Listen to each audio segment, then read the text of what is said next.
Hello guys, what's crack. Bana, nimepokea DM nyingi sana. Watu brother, tufanyie mpango wa visa, tufanyie mpango si tuje Canada. Guys, Canada huku sasa hivi ni kuna baridi. Wazungu huko wanaondoka na kuja huko Tanzania, wanakuja Maserengeti, wanakuja Zanzibar kwa sababu ya baridi. Baridi la huku sio poa. Kwa mtu na mapumu yako unakujaje huku Canada jamani? Canada huko subireni huko mwezi wa 8 huko mwezi wa 9 kwenda mbele huku Canada visa zinakuwa bei. Kwa sababu gani?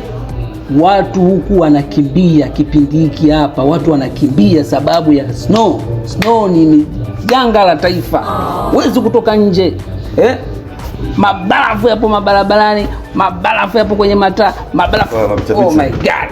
Unakuaje mwana? Sipendi kuja Canada ovyo. Oya, mchabicha pale mimi nimeweka 600 yangu pale juu ya meza pale. 600 tena? Juu ya meza pale hapo kwenye corridor hapo kuna meza ndogo, nimeweka 600 yangu. Nikasema bwana hii nauli nitakaenda kwa sister pale Kigogo.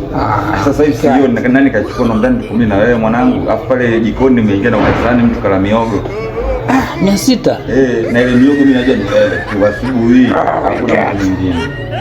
Nijia basi kama sitangu mwana mera kaniamsha. Leo ongea mambo 600 hapa mbele guys.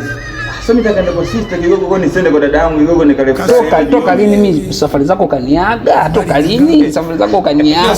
Ona watu yangu na mimi nikaenda Kigogo kwa nini? Hiyo bwana hizo habari gani bwana mapicha bwana?